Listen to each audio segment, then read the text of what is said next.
ළඟ මේ ජනකවි පාඩම, මේ කියන්නේ හානාහිය පානාඩ හැරින්දෙනේ කියන පාඩම මොකක්ද මේ පාඩම මොනවා සම්බන්ධයෙන්ද තියෙන්නේ කියලා. මේක ජනකවි තමයි. හැබැයි උපදේශාත්මක කවි කියලා ඔයගොල්ලෝ දන්නවා. මේ අමන් කිව්වා මේ ජනකවිවල උපදේශාත්මක කවි තියෙන්නේ ඔයගොල්ලන්ට. කවි වින්දනය කිරීමේදී විචාරයට ලක් කරන්න ප්‍රශ්න අහන්න පුළුවන් පැති දෙකක් කරහා පමණයි. අර්ථ රසය සහ ශබ්ද රසය. ශබ්ද රසය ගැන ලියනකොට මොන දේවල්ද ලියන්නේ? එකක් විරිත. විරිත කියන එක මම ගායනා කළා දැන් මේ උපදේශාත්මක කවි ගායනා කරන හැටි පෙන්නනවා. මම විරිත වෙනම ඔයගලන්ට වීඩියෝ එකකින් පැහැදිලි කරලා දෙනවා. දැනට මම විරිත කියන වචනේ විතරයි මෙතෙන්දි කියන්නම්. මට පාඩමට යන්න ඕනි නිසා. එතකොට එකක් විරිත. අනිත් එක රිද්මයානුකූල බව. රිද්මානුකූල බව. රිද්මයක් තියෙන්න ඕනි පුතේ. යම් දෙයක් අපි නිසඳසක් එහෙම රිද්මයකට අපි ඒක කියන්නේ. නැතුව මේක ගද්‍ය පාඩයක් කියනවා වගේ කියවගෙන යන්නේ නැහැ. මම ওই දෙකම කෙටියෙන් දැන් පාඩම් පටන් ගන්නකොට කියනවා. ඔන්න මම එකක් කිව්වා ශබ්ද රසයේදී සලකලා බලන්න ඕනි කියලා. එකක් විරිත, ඊළඟට රිද්මය, තව එකක් ඕගොල්ලෝ අහලා ඇති අනුප්‍රාස රසය.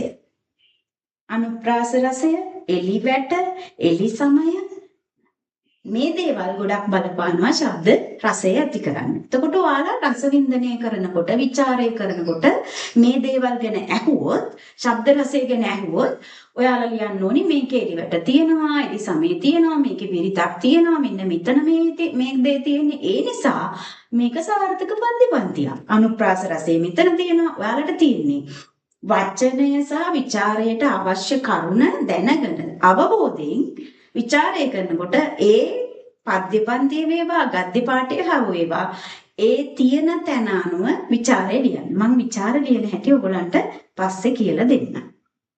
දැනට අපි මගේ අරමුණ දැන් මේ පාඩම ඔයගලන්ට සරලව කියලා දෙන එකනේ. ඒ අරමුණට යන්න ඕන නිසා මම කෙටියෙන් ඔය පැහැදිලි කරේ. හරි. එහෙනම් අපි ආයි නැවත මතක් කරගමු පුතේ. ශබ්ද රසයට මම කිව්වේ ඔයගලන්ට සලකලා බලන්න කියලා විරිත, රිද්මය, අනුප්‍රාසය, එලිවැට, එලිසමය මේ කාරණා ලස්සනට යොදලා තියෙනවා නම් අපිට සරලවම කියන්න පුළුවන් මෙතන ශබ්ද රසය තියෙනවා කියලා. අර්ථ රසය පැත්තට ගත්තොත් නවනරු රසය ගැන නම් අවබෝධයක් තියෙන්න ඕනේ. නවනරු රසයත් මම පැහැදිලි කරලා දෙන්නම් පස්සේ. නවනරු රසය මම උදාහරණයක් ගන්නකො. නවනරු රසය එක රසයක් ඔගොල්ලෝ ගොඩක්ම තියෙන වීර රසය. දැන් ළමයි නම් කාටුන් බලනවද මන්දා? හරි. වීර රසය ඔය වීරත්වයේ ඇති වෙන ශාන්ත රසය ඒ වගේ තියෙනවා එක එක රසයන්. ඒ රසයන් නැති වෙනවා නම් නවනළු රසය කියලා තියෙනවා. අනිවාර්යෙන් පුතේ මේ නවනළු රසයෙන් එකක් හෝ කිහිපයක් නිර්මාණයක ඇති කරනවාම තමයි. ඔයගොල්ලෝ අඳුන ගන්න ඕනේ මොන රසයද ඒකේ ඇති කරන්නේ කියලා. ඊළඟට ඔයගොල්ලෝ කතාවට වචනෙන් ඔයගොල්ලෝ අහලා හරි ඇති ගොඩාක් දුර අවබෝධයක් නැති වුණත් මම කිව්වා මම පස්සේ නැවත පැහැදිලි කරන්නම් කියලා. වාච්‍යාර්ථය, ව්‍යංග්‍යාර්ථය, වක්‍රෝක්තිය, අතිශයෝක්තිය, ස්වභාවෝක්තිය ඔය මොන දේ කිව්වත් වැටෙන්නේ මොන ගොඩටද? ඒකේ මවන්නේ පුතේ උපමා රූපක ඒ හැම දෙයකින්ම ඇති කරන්නේ මොකද්ද? අර්ථ රසය පුතේ. උපමා රූපක දැමීමෙන් අර්ථ රසය වැඩි කරන්න පුළුවන්. එතකොට මේස් කියන හැබැයි ශබ්ද රසේනෝ අර්ථ රසේනෝ දෙකෙන්ම චිත්ත රූපමවන්නත් පුළුවන්. නේද? ශබ්ද රස දෙකම එකතු වුණාම පුදුම රහක් නෙදැනෙන්නේ. එතකොට අපේ හිතේ අපි ඒ තැනට හරි ඒ කවියා කියන දෙයට හරි අපි හිතින් යනවා. අන්න චිත්ත රූපම වෙනවා. මෙන්න මේ කාරණා ගැන තමයි පුතේ ਵਿਚාරෙන් අහන්නේ. එතකොට අපි මම ඉස්සෙල්ලම අර කිව්වනේ වචනයක් විරිත් කියලා. විරිතක් නැතුව කොහොමද අපි ගායනා කරන්නේ? ඔයාලා කවියක් නිර්මාණය කළත් ඔයගොල්ලන්ගේ හිතේ විරිතක් තියෙන්න ඕනේ. දැන් මම මේක විරිතට ගායනා කරනවා. මේක පුතේ ඇත්තටම ජනකවි කියන තාලෙම තමයි උපදේශාත්මක කවි. හරිද? මම නියම රිද්ම රටාවට අනුව තමයි මේ ගායනා කරන්නේ. මම පළවෙනි කවිය ගායනා කළා ඔයගොල්ලන්ට මේක රස විඳින්න අවස්ථාව දෙන්න. ගසට කෙටුම ගස මුල පෑයුමින් දැනේ මිනිහා නොමිනිහා යන කඩිසරෙන් දැනේ අමුතු බන්දීම අතල් ලුමින්දනේ හානාහිය පානා හඬ හැරින්දනේ ඔන්න ගායලා පෙන්නනවා. හරි අපි කියමුකෝ දැන් මට ගායනය බෑ. හැබැයි මට මගේ රැස්වීමක උපදේශ කවියක් කියලා හොඳ ලස්සන කතාවක් කරන්න ඕනේ. එහෙනම් පුතේ ඔයගලන්ට උපක්‍රමයක් යොදා ගන්න පුළුවන් මේ කවියම ගායනා කරන්න නැතුව විහිළුවට ලක් වෙන්න ඕනේ නේ සමාජයක් ඉදිරියේ පිරිසක් ඉදිරියේ තමන්ගේ නොහැකියාව වෙන්නලා තමන්ගේ හැකියාවන් නොහැකියාවන් අඳුරගෙන ඉන්න එක හොඳ ලක්ෂණයක්. එතකොට තමන්ට බෑ කියලා හිතෙනවා නම් අනේ මං විහිළුවකට ලක් වෙයි කියලා හිතෙනවා නම් මේක ලස්සන රිද්මයකට කියන්න. මෙන්න මෙහෙම. ගසට කෙටුම ගස මුල පෑයුමින් දැනේ මිනිහා නොමිනිහා යන කඩිසරින් දැනේ අමුතු බද්දීම අත ඇල්ලුමින් දැනේ හානාහිය පානා අඬ හැරෙන් දැනේ අන්න ලස්සනට කිව්වා කවියේ තේරුම කියලා දෙන උපදේශ කියලා ලස්සන කතාවක් කරනවා රැස්වීමේ කරලා බලන්නකෝ මං කියන නිසා හරි අපි යමු මගේ ප්‍රධාන නැවතත් මං කියනවා ප්‍රධාන අරමුණ මගේ ඔයගොල්ලන්ගේ අර මේ දෙන උපදේශය මොකද්ද මේකෙන් දෙන උපදේශය මෙහෙ වෙලා ඉන්නවා නම් මේක හරිද වැරදිද කියලා අන්න ඒක පොඩි මං එක අරමුණකට ගේන්න තමයි මේ වීඩියෝ එක හරහා උත්සාහ කරන්නේ. අපි පළවෙනි කවියට යමු පුතේ. ඒ නිසා මේකේ තියෙන ශබ්ද රසය දැන් ටිකක් මං විරිතට ගායනා කරලා පෙන්නවා. තාම දැන් මං අනිත් ටිකට ගියේ නෑ අර්ථ රසයේ පැත්තෙන් යමු වෙනවා ඊට පස්සේ මං කවියක ඇතුලේ මේ තියෙන ලක්ෂණ ටික තියෙනවා කියලා කෙටියෙන් හඳුන්වලා දෙන්නම්. හරි අපි බලමු. ගසට කෙටුම ගස මුල පෑයුමින් දැනේ. පළවෙනි පදේ කියනවා. මං මේ ගවාචාර්ථය ගත්තොත් ගසට කොටන එක ගස මුල පාදලා තියෙන ආකාරයෙන් ගන්න. මෙන්න මේක හොඳට මතක තියාගන්න පුතේ. ජන කවියට යොදාගන්නේ එයාලට සමීප අත්දැකීම. එයාලා ගමේ තියෙන හරි ස්වභාවික පරිසරයත් එක්ක ජීවත් වෙච්ච බැඳිච්ච ස්වභාවික පරිසරයට ගොඩක් ගරු කරපු මිනිස්සුනේ කාලේ හිටියේ. ඕක අද ළමයට දැනෙන්නේ ඒක දැනෙන්නේ නැහැ එයාලට සමීප නැහැ. දැන් ගමේ ඉන්න ළමෙක් වුණත් අපි ගෙන්නලා ඇහුවොත් ඒ ළමයාත් ගමීත් ගෙවල් වැඩි පාරවල් වැඩි දැන් ඒගොල්ලෝ තාක්ෂණයත් එක්ක එකතු වෙලා ඉන්නේ ස්වභාවික පරිසරයෙන් ඈත් වෙලා ඉන්නේ ඒ නිසා මේක දැන් ඉන්න ගම කියන සංකල්පය ඇතුලේ මේ කියන අත්දැකීම් නම් පුතේ ඈතස් ඒක නිසා අපිට අමුතුවෙන්ම මේක තේරුම් කරලා ළමයට රස විඳින්න අමුතුවෙන්ම එයාලට ඒ අත්දැකීම ලං කරලා දෙන්න වෙනව ගන්න. නිසා පළවෙනියටම මම රස විඳින්න පළවෙනි කවියේදීම ඔන්න මතක් කරලා දෙනවා. මේක ඉස්සර කාලේ ස්වභාවික පරිසරයත් එක්ක බැඳිච්ච ස්වභාවික පරිසරයට දැඩිසේ ආදරය කරන ගරු කරන ගැමි මිනිස්සුත් එක්ක නිර්මාණය වෙච්ච යාලා ජීවත් වෙච්ච පරිසරයත් එක්ක යාලට ළඟම අත්දැකීම් එක නිර්මාණය කරපු කවි. එතකොට මොකද්ද මේ ළඟම අත්දැකීම මෙයා කියන මේ අත්දැකීම නම් පුතේ ගස් කැපීමද හෝ ගස් කැපීම කිව්වට මේ මුදල් උපයන්න ගස් කපලා විකුණලා ජීවත් වෙන්න ගස් කෙටිල්ලක් කැපිල්ලක් නන් නෙවෙයි. මේ කියන්නේ පුතේ එයාලා ඉස්සර ගස් කැපුවේ අත්‍යවශ්‍ය දෙයකට විතරයි. අත්‍යවශ්‍ය කියන්නේ ඒක වහලක් ගහන්නේ වහලක් නැතුව ඉන්න බෑනේ පුතේ නේද? පුටුවක් හදාගන්න, බංකුවක් හදාගන්න, පන්සලේ වැඩකට අන්න එහෙම දෙයකට විතරයි. ඒකත් හරිය අමාරුවෙන් ගහක් හොයාගෙන ගහ වටේ තුන් පාරක් ගිහිල්ලා ගහට වැඳලා කියා හිටිනවා නේ දෙවියනේ මේකේ වැඩ ඉන්නවා නම් කවුරු හරි වාසස්ථානය කරගෙන ඉන්නවා නම් එයා වෙන වාසස්ථානයක් හොයාගෙන යන්න ඕනි වෙන තැනකට මට සමා වෙන්න මගේ අවශ්‍යතාවයකට මම මේ ගහ කපන්නේ කියලා බොහොම ගාම්භීරව තමයි ඊට පස්සේ ගහ කපලා දාන්නේ තමන්ගේ අවශ්‍යතාවයට. එහෙම මිනිස්සු ගැන තමයි මේ තියෙන්නේ කවිය. එතකොට ඒගොල්ලෝ කියන්නේ මේ ගහට කොටන එක ගසමුල පෑවෙමින් දැනෙනවා. ගහට කොටනවා කියන්නේ මේ ගහ ඉස්සර මැජින් තිබුණේ නැහැ. පොරවෙන්නේ කැපුවේ පුතේ නේද? එතකොට පොරවෙන් ගහන්න ඉස්සෙල්ලා ගහ මුල පාද ගන්න මේ මහා කැලේ ගිහිල්ලානේ කපන්නේ.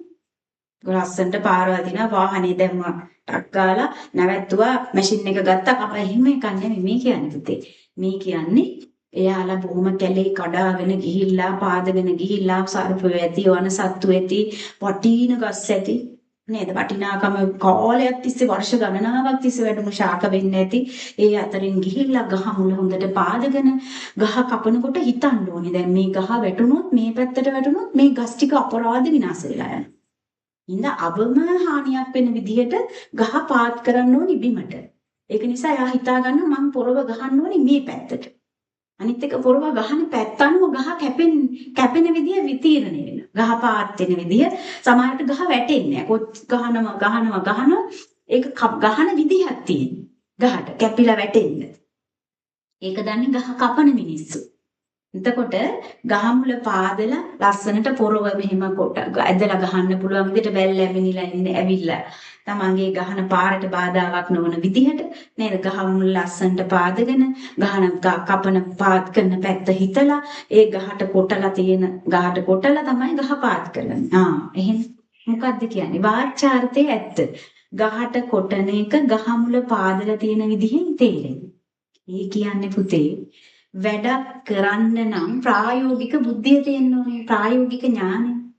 ප්‍රායෝගික දැනුම නැතුව කොහොමද ඒ ගහ කපන්නේ? ඒ දැනුමක් නැති එක සහ අනිත් එක පරිසරයට ආදරයක් නැති එකට කොහොම එකලත් එකයි කැපුවා ගහ වනලා දැම්ම ගහ කපුව අවශ්‍ය කොටස ගත්තා පෙරේතයා වගේ යන්න ගියා. වෙන වචනයක් නෙයි කියන්නේ. නේ ඒක තමයි ඔය කියන්නේ. එතකොට ව්‍යංගයේ විදිහට අපි මොකද්ද ගන්නෙ? එකක් දෙයක් කරන්න ප්‍රායෝගික දැනුම. නැත්තම් මේ දේ කරන්න අමාරුයි පුතේ. ඒ කරන වැඩේ සාර්ථකත් නෑ. අනිත් එක අපිට වැඩක් කළාම ඒ වැඩේ දිහ කරන කෙනා සහ කරන විදිහ බලාගෙන හිටියාම අපිට මේ පුද්ගලයා මේ දේ දැනගෙනද කරන්නේ නොදැනද කරන්නේ කියලා අපිට අවබෝධයක් ගන්න. ඒක තමයි කියන්නේ. අපිට ප්‍රායෝගික දැනුම ඕනි ඒ දේ කරන්න සහ අපිට විමසිල්ලෙන් හිටියොත් දෙයක් ගැන ඒ විමසිල්ලෙන් ඉඳලා ඒ වැඩේ කරගන්න ඒ විමසිල්ලෙන් ඉඳලා පුද්ගලයා හෝ වැඩේ කරන කෙනා ගැන අවබෝධයක් වැටහීමක් ලබා ගන්න පුළුවන්. ඒක තමයි මේ කියන්නේ. එතකොට ව්‍යංගයෙන් ඒක දැනෙන්නේ පුතේ අපි දෙයක් ගැන විමසිල්ලෙන් හිටියොත් අපි කරන කෙනා පුද්ගලයා ගැන විමසිල්ලෙන් හිටියොත් ඒ කරන දේ ගැන ඒ කරන පුද්ගලයා ගැන අපිට අවබෝධයක් ගන්නත් පුළුවන්. ඒ වගේම අපිට ප්‍රායෝගික ඥානයක් ඇතුව දෙයක් කරන්න කියන එකත් මේ කවියා ව්‍යංගයෙන් අපිට කියන්නේ. ඔක තමයි ওই පදේ වාච්‍යාර්ථය සහ ව්‍යංග්‍යාර්ථය විදිහට අපිට ගන්න තියෙන්නේ. දෙවෙනි පදයට අපි යමු. මිනිහා නොමිනිහා යන කඩිසරෙන් දැනේ. මිනිහා නොමිනිහා. මිනිහා මනස උසස් නිසා මිනිස් කියන වචනේ හැදුනේ මනස උසස් නිසා. මනස උසස් මිනිසයා සහ නොමිනිහා කියන්නේ මිනිස්සෙක් නොවන කෙනා. යන කඩිසරෙන් අපිට දැනගන්න පුළුවන්. යන කඩිසර කමෙන් දැනගන්න පුළුවන් කියලා තමයි පදාර්ථය කියන්නේ. නැත්තම් වාච්‍යාර්ථයේ විදිහට කවිය කියන්නේ. එතකොට මොකක්ද මේකේ ව්‍යංගයෙන් කියන්න හදන්නේ? මිනිස්සෙක් යන විදිහෙන් අපිට කියන්න පුළුවන්ලු මිනිහෙක්ද නොමිනිහෙක්ද කියලා. දැන් ඒ කාලේ නම් පුතේ ඇත්තනේ මේ බස් එහෙම තිබුණේ නැහනේ. මිනිස්සු ගොඩාක් අය පාගමනින් ගියේ කඩේට ගියා නේද? දුර ගමන් ගියා. ඊගාවට ළඟ ගෙවල් වලට ඇවිදින්න කාල වේලාව තිබුණා. තියන කඩිසර කමින් ඒගොල්ලන්ට මායකෝ මේ මිනිස්සෙක්ද අමනුස්සෙක්ද වචනේ නේ. අමනුස්සෙක් කියන්නේ මායකේ භූතෙක් පෙරේදෙන්නේ නෙමෙයි. මිනිස්සෙක් නොවන චර්යාවන්ට මෙයා ළඟද කියලා හොයාගන්න පුළුවන් කියන එක කියන්නේ. මේක ඉතින් ගැමියන්ට ළඟ අත්දැකීමක් වුණාට ඔයාලට චුට්ටක් මේ පාර යන මිනිස්සෙක් දිහාවක් බලා ඉන්න වෙලාවක් නෑ වගේනේ නේ.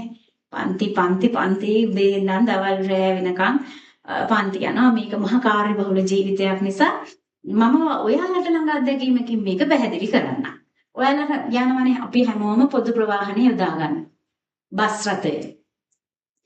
රථය යොදා ගන්නකොට ඔයගොල්ලෝ දන්නවා මිනිහා නොමිනිහා යන කඩිසරෙන් දැනේ. ඔන්න අපිට ළඟ ඕගොල්ලන්ට ළඟ අත්දැකීමක් මම ගත්තේ.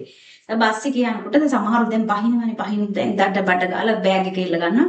ඇත්තගෙන මිනිස්සු පෙල්ලගෙන පපු පාගගෙන යනවා. එතකොට අන්න මිනිහා නොමිනිහා යන කඩිසරෙන් දැනේ. සමහර විට අර බෑග් එකේ සිපර ගහලා එකෙක්ගේ ඇහැ පොට්ට වෙලා. දන්නේ නැහැ බහැලා ගිහිල්ලා. කකුල පෑගිලා කකුල හිල් වෙලා අර හයි හීල්ස් දාගෙන යන අය පෑගුවාම ඉතින් ඇඟිල්ල නැති වෙන්න ඉඩ තියෙනවා. ආයි කියනවා ඒක ඇහෙන්නේ නැහැ. මොකද යන්න බහින්නනේ සිහිය තියෙන්නේ. ඒක ඇහෙන්නේ නැහැ. අන්න ඒක තමයි කියන්නේ පුතේ මිනිහා නොමිනිහා යන කඩිසරෙන් දැනි. එතකොට අපිට දැනගන්න පුළුවන් දෙයි හාමුදුරුවනේ මේ මනුස්සයාගේ හිතප්පපුවක් නැන්ද ඇයි පුතේ මනුස්සයෙක් නම් අපි පුළුවන් චුට්ටක් එහාට වෙන්න. චුට්ටක් එහාට වෙන්න මම පට බහින්න ඕනේ. නේද? සමහර විට යානේ අසනීප තත්ත්වයක ඉන්න පුළුවන්. නේද? චුට්ටක් එහාට වෙන්න මට යන්න බහින්න ඕනේ කියලා කිව්වහම ඒගොල්ලෝ චුට්ටක් ඉඩ දෙනවා එහාට මෙහාට වෙලා පොඩ්ඩයි එහාට වෙලා. පෙල්ලගෙන කකුල් පාගගෙන ඇස් පොට්ට කරගෙන බහින්න ඕනේ නැහැ. ඔය ඔයාලට ළඟ විදියකට මම විස්තර කරේ. එතකොට මෙයාලා මේ කියන්නේ මොකද්ද පුතේ? මිනිහා නොමිනිහා යන කඩිසරෙන් දැනේ. අපිට කෙනෙක් දිහා බලාගෙන හිටියානම් ඇත්තටම කියන්න පුළුවන් පුතේ කෙනෙක් කොයි වගේද කියලා. එතකොට අපි අනිත් කෙනාගේ චර්යාව රටාව ගැන විමසිල්ලෙන් ඉඳලා අපිට මිනිස්සයා අමනුස්සයා, ඒ කියන්නේ අමනුස්සයා ගැන පිළිතය නෙමෙයි. හොඳයි. මිනිස්සෙක කියන්නේ මනුස්ස ගතිගුණ මෙයා ගැන නෑ දරුණුයි මෙයාගේ හිත කියලා තේරුම් ගන්න. ඔයාලා නිකන් ළමයි කට්ටිය ඇසුරු කරන්න ගිහිලා කොච්චර ළමයි ජීවිතේ මිනිස්සු අනතුරේ දාගෙන ඉන්නේ නේද? ඔව් පස්සේ කියනවා අනේ මට යා මුලදී අඳුර ගන්න බැරුව ගියා කියලා. ඉතින් මම කියන්නේ සමාජ දැනුම මේ කවිය දෙනවා. මොකද්ද? කෙනෙක් දිහා අපිට විමසිල්ලෙන් බලාගෙන හිටියොත් ඒ පුද්ගලයාගේ චර්යා රටාව තේරුම් ගන්න පුළුවන්. ඒ තේරුම් අරගෙන අපි ජීවත් වෙනකොට අපිට සමාජ සම්බන්ධතා අන්‍යෝන්‍ය සම්බන්ධතා හරි විදියට පවත්වාගෙන අපේ ජීවිතයේ අමාරු වෙටින් නැතුව හරියට ගත කරන්න පුළුවන්. ඒක මේ කවිය කියන්නේ. අනේ ඔයාලා ජීවත් වෙනකොට වටපිටාව මිනිස්සුන්ගේ චර්යා රටාව ගැන සැලකිලිමත් වෙන්න. එතකොට ඔයාලට මිනිස්සයා කවුද? මෙයා මිනිස්සෙක් නෙවෙන විදිහට වැඩ කරනවද කියලා තේරුම් අරගෙන ජීවත් වෙන්න පුළුවන් කියලා කවිය කියන්නේ. ඉන්නේ ඒක තමයි ව්‍යංගය. ඊළඟට තුන්වෙනි පදයට මම යනවා. අමුතු බත් දීම අතහැල්ලුමෙන් දිනේ. දැනේ. අමුතු බත් දෙන එක අතහල්ලන එකෙන් දැනෙනවලු. මේක නම් ඉතින් දැන් අයට සමීප නැතුව ඇති. දැන් ඉතින් ඉන්විටේෂන් දෙනවා, කෝල් කරලා කියනවා කන්න එන්න කියලා. නැත්තම් හොඳයි රෙස්ටෝරන්ට් එකකට යනවා ගන්න අමුතු බත් දීමක් නැහැ. ඒක නිසා ඔයාලට කොහෙත්ම මේක සමීප නැහැ. ඒක නිසා අපිට දැන් මේ ජන කවිය කියන එක පුතේ අමුතුවෙන්ම හඳුන්වලා දෙන්න තියෙන්නේ. හරි. දැන් මම කියන්නම් මේ චාරිත්‍රය ඉස්සර ලස්සන ස්වභාවික පරිසරයට මේ ළඟින් හිටපු මිනිස්සයා ඒ වගේම ලංකාවටම අනන්‍ය ලක්ෂණයක්. ලංකාවේ අපි සිංහලයා ගැන කියනකොට මිනිස්සුන්ගේ අගය කරනම චාරිත්‍රයක් තමයි විදේශිකයන් දැක්ක අමුත්තන්ට සංග්‍රහ කිරීම. ඒක මේ මෙතන අපේ සංස්කෘතිය ගැන ලස්සන වටින දෙයක් කියනවා. මොකද්ද? ඉස්සර කාලේ ගෙදෙට්ට අමුත් එක්ක ආවහම ඒගොල්ලෝ කන්න දෙන්නේ නැතුව යවන්නේ. අනිවාර්යෙන් කියනවා අනික කෑම ටිකක් කාලා යන්න. මොකද පුතේ හැමෝම ගොවිතැන්පත් කරලා ජීවත් වුනේ. දැන් කන්න ටිකක් නැති වෙන්නේ නැහැ ගෙදර. හරි ඒගොල්ලෝ අලබතල මඤ්ඤොක්කා බත්තු වෙලා රම්බෝලත් එක්ක හරි කාලා ජීවත් වුණා. ඒක නිසා ගෙදරට ආපු කෙනෙකුට කන්න දෙන්නේ නැතුව යවන්නේ නැහැ. ලේසියෙන්. දැන් මේගොල්ලෝ මොකද්ද කරන්නේ? අපි කියමු දේ කන වෙලාවට එක්ක කාලා අපි ඉවරයි. නැත්තම් කන්න උයලා තියදී අමුත් එක්ක හදිසියෙ ගෙදරට එනවා. දැන් යාළුවා විතර තියෙන සම්බෝලයි පතුයි විතරයි. වැඩි සූදානමක් නැහැ. ඉතින් ඒගොල්ලන්ගේ චාරිත්‍රයක් තමයි කන්න කියලා කියනවා. නිසා එයාට දැන් වැඩි සූදානමක් නැහැ. හැබැයි කන්න කියන්නත් ඕනේ. ඒ නිසා මෙයා මොකද්ද කරන්නේ? ටක් ගාලා අනේ කැම ටිකක් කාලා යන්නකෝ කියලා මෙතන වැලමිට හරියෙන් අල්ලලා එන්න කියලා ආරාධනා කරනවා. එතකොට එයා දන්නවා අනේ මෙයා කන්න එන්න කිව්වට වැඩි සූදානමක් නැහැ. මං යන එක හරි නෑ මෙයා අපහසුතාවයටපත් වෙයි කියලා එයාට ඕනනම් පුළුවන් ප්‍රතික්ෂේප කරන්න. අනේ ඕනේ. මං කාලාවේ බඩ පිරෙලා දැන් මගේ තියෙන්නේ මං පස්සේ වෙලාවක කාලේ බඩ ටිකක් කාලා යන්න එන්නම්කෝ කියලා එයාට යන්න පුළුවන්. නැත්තම් ඉතින් බඩ ගෙනිම නම් එයාට ආවා සම්බෝලයි බතුයි හරි කෑවා ගියා මොක තරහක් ඇති වෙන්නේ නැහැ නදකින් විතරක් මේ මිනිස්සයා මට මේ කණ්ඩ එන්න කිව්වට සම්බෝලයි බතුයි විතරයි දෙන්නේ විලිලැජ්ජ නැහැනේ මේ මිනිස්සයාට කියලා පණින්න ඕනේ නෑනේ පුතේ. ඉන්න ඕනේ නෑ. එයා දන්නවා දැනගෙන ඉන්නේ. කැම්මේසෙට මෙයා වැඩි සූදානම් නැහැ. මොකද බැලමිටින් යාළුවෝ ආරාධනා කරනකොට බාන කොච්චර මිනිස්සු පුතේ කොච්චර හෘදයාංගමද කියලා අන්‍යෝන්‍ය අවබෝධයකින් ලස්සනට කෙනෙක්ගේ හිත රිද්දන්න නැතුව ජීවත් වුණාද කියලා අනික් කෙනාගේ හිත තැලෙන්නේ නැතුව ජීවත් වෙන්න කොච්චර ඒගොල්ලෝ උත්සාහ කරාද කියලා නේද? දැන් අපි ඒක කරනවද? ඒක ඔයාලට බාරයි. ඔයාලනේ අනාගතේ බාරගන්නේ. ඒ නිසා මේ දේවල් ගැන සැලකිලිමත් වුණා නම් හොඳයි කියලා මම යෝජනා කරනවා. හරි. කෙසේ වෙතත් දැන් තවත් චාරිත්‍රයක් තියෙනවා. දැන් අපි හොඳට සූදානම් වෙලා නම් කෑමට සූදානම්. අපි නෑයෝ කට්ටියක් ඇවිල්ලා හොඳට උයලා තිබුණේ. ගෙදර කොහොමත් එයා එනකොට අපි හොඳට උයලා ගෙදර. කාලා හරි කොහොම හරි කෑම ටික හොඳට තියෙනවා. අන්න එයාට පුළුවන් අමුත්තාවට කවන්නේ ටක් ගාලා යා කරන්නේ මේ මැණික් කටුව හරි. මේ හරි අල්ලලා ආරාධනා කරන අනිබත් ටිකක් කාලා යන්න එන්න. එයා දන්නවා එතකොට මෙයා හොඳට සූදානම් බය නැතුව බඩ පිරලා තිබුණත් එයාට යන්න පුළුවන් කන්න මොනවද දන්නේ රහට ඇති කෑම ටික කියලා කාලා ටිකක් යන්න පුළුවන්. බලන්න කොච්චර හොඳද කියලා ඒක නෑ. ඉතින් දැන් ඔය වගේ එක එක චාරිත්‍ර විදි ඒ චාරිත්‍ර විදි ඒගොල්ලෝ අනුගමනය කරා තව කෙනෙක්ගේ හිත රිද්දන්න නැතුව අනිත් අයට සංග්‍රහ කරන්න. එතකොට ඒ චාරිත්‍ර විදි ඒ වලින් අපේ තියෙන මනුෂ්‍යත්වය සමාජයටම පේනවා පුතේ. එතකොට ව්‍යංගයෙන් කිව්වේ මොකද්ද මේ? අමුතුබත් දීම අතැල්ලුමින් දෙන්නේ කියලා. කෙනෙක් තමන්ගේ හැසිරීම රටාවෙන් පෙන්වන්න පුළුවන් අනික් කෙනාට කොයි වගේ තමන් සැලකනවද කියලා. නේ අපේ හැසිරීම රටාව තව කෙනෙක්ගේ හිත රිදෙන්නේ නැතුවත් අපිට පාවිච්චි කරන්න පුළුවන්. අනික් කෙනාට හිත රිදෙන්නත් අපිට හැසිරෙන්න පුළුවන්. හැබැයි හිතනතල කොච්චර ලස්සනට කෙනෙක් එක්ක අපිට සම්බන්ධතාව පවත්වන්න පුළුවන්ද කියන එකත් මෙතෙන්ද කියන්නේ. හැබැයි ඔයාලට ව්‍යංගයේ විදිහට අනිවාර්යෙන් ඔබට දැකලා තියෙන්න ඕනි කෙනෙක්ට අමුතු බද්දීම අත ඇල්ලුමින් දැනේ. කෙනෙක් හැසිරෙන විදිහෙන් පුතේ මෙයා මට හොඳ විදිහටද සලකන්නේ නරක විදිහටද මෙයා අපහසුතාවයටපත් වෙලා තියෙනවද මොකද්ද මේ වෙන්නේ කියලා පොඩ්ඩක් අපිට අවබෝධයෙන් අපිට ගනුදෙනු කරන්න පුළුවන් අනික් කෙනත් එක්ක. සහ අපිට එයත් එක්ක ගනුදෙනු කරන්නත් එයාව හඳුනගෙන වැඩ කරන්නත් දෙපැත්තටම ලස්සනට ගනුදෙනු කිරීම කරන්න පුළුවන් සාමාන්‍ය ජීවිතයේදී කියන එක අපිට කවිය මතක් කරනවා. හරි. මම හතරවෙනි පදයට යනවා. හානා හීය පානා අඬ හැරෙන්දෙනේ අඬහැර කෑ ගහන. නේද? හානා හීය ඒ ඉස්සෙල්ලා සීසානා කියන්නේ නකුලේ මීහරක් ගැට ගාලා මීහරක කියන්නේ නැහැ නේ පුතේ. කමතේ වැඩට ගත්තට පස්සේ මීහරක කියන්නේ අපි යාටත් ගරු කරනවා අම්බරුව. බලන්න කොච්චර අපි මානසිකද කියලා නේද? අම්බරුව කියලා කියන්නේ ඉතින් අම්බරුව යොදලා නකුලේ ගැට ගහලා සීසානා කියන්නේ අර කුඹුරේ ඉහින්න ඉස්සෙල්ලා කුඹුරේ පස් පෙරලා පස් සකස් කරනවා. එතකොට පළවෙනි හීය කියන්නේ පළවෙනි සැරේ ඔන්න හාගෙන යනවා. පස් පෙරලගෙන යනවා. දෙවෙනි හීය කියන්නේ අනිත් පැත්තට ආයෙසරයක් පත් පෙරලගෙන එන්නේ. ඒ විදිහට අපි අම්බරුව යොදලා කමතේ පස සකස් කිරීම කරනවා වීහිඳ ඉස්සෙල්ලා.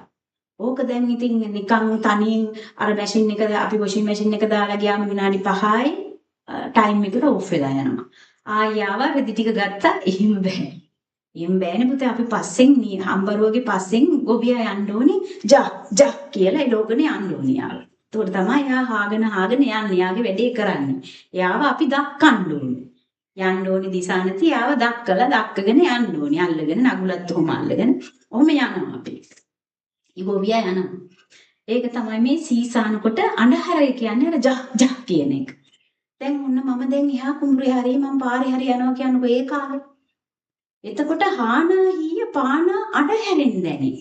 එතකොට සීසානයක කොහොමද වෙන්නේ කියලා එයා පාන අඬහැරෙන් අපිට දැනගත්ත හැකි. කෙනෙක් කියනවා නම් ජා ගොඩාක් වෙලා ජා කියලා තව විනාඩි 10කින් ජා ආයෙ එනවා. මම දන්නවා අනේ අම්මේ අර මිනිස්සයා කොහොම ආනවද මන් දන්නේ නැහැ. කුඹුරේ කවදා සීසාල ඉවර කරන්න පුළුවන් වෙයිද දන්නේ නැහැ ඊහානික කියලා. හැබැයි කෙනෙක් සීසාන් කුඩ කියලා උඩට හයියෙන් වේගෙන් හරි කඩිසරව ඒක හඬහැරේ ඈතට ඇහෙනවනම් ඔන්න තේරෙනවා හොඳට කමතේ වැඩ ටික යනවා. මේ ගොවිය හොඳට මේ දේ කරගන්න තමන්ගේ අස්වැන්න ලබා ගන්න කියලා. අන්න දැක්කද නේද? හානාහිය පානා අඬහැරින් දැනේ. දාන සද්දෙන් වැඩේ හැටි දැනගත්ත හැටි. දැන් ඉතින් ඔයගොල්ලෝ සද්ද දානවා කියලා මේ ඩාන්ස් කරන එකයි ඉස්කෝලේ හූ තියෙන එකයි කෑ ගහන එකයි නන් නෙමෙයි මං කර කියන්නේ. ඉස්කෝලේ ඉගෙන ගන්නවා කියන එක නෙවෙයි පුතේ කෑ ගහන එකෙන් වෙන්නේ නේ. අපිට කෙනෙක්ගේ පාන අඬහැරෙන් ඒ කරන වැඩේ තේරුම් ගන්න පුළුවන්. ඒ කරන දේ අපිට තේරුම් ගන්න පුළුවන් පුතේ. අපි කියමු අපි උගන්වන විලාසෙන්, අපි කතා කරන විලාසෙන්, අපි තව කෙනෙක් එක්ක අන්‍යෝන්‍ය සම්බන්ධතාව පවත්වන විදිහ ක්‍රීඩා උත්සවයක් යනවා කියන්නේ. ඒ ක්‍රීඩා උත්සවයේ කට්ටිය කෑ ගහන විලාසෙන් අපිට එතන මොකද්ද වෙන්නේ? මොකද ඒක යනවද හොඳට? ඒ වැඩේ කෙරෙනවද හොඳට කියලා? නැත්තම් වැඩේ අවුල්ද, ഘോഷාවක් ඇහෙනවද, රණ්ඩුවක් ඇහෙනවද?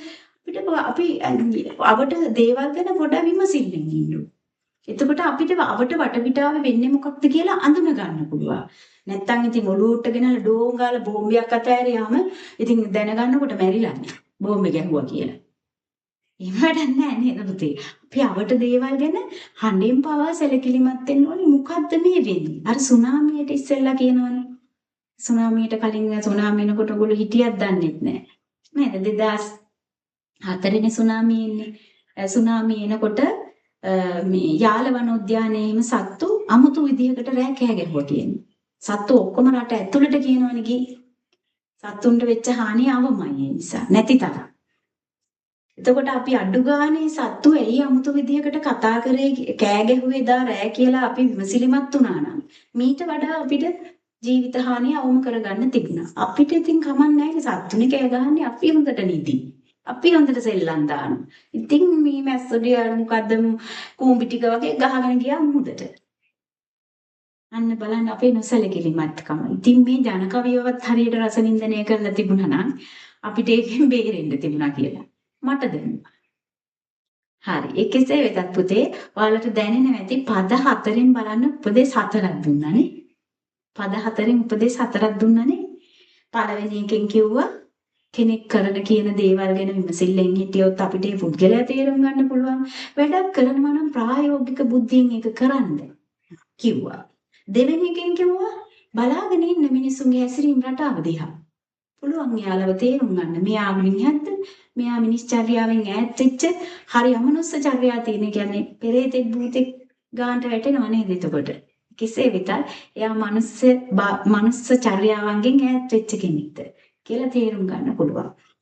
තුන්වෙනි එකෙන් කිව්වා අපිට කෙනෙක් එක්ක සම්බන්ධතාව පවත්වනකොට අන්‍යෝන්‍ය සම්බන්ධතාව පවත්වනකොට කෙනෙක්ගේ හිත නොතල ඒ ගනුදෙනුව කරන්නත් පුළුවන්.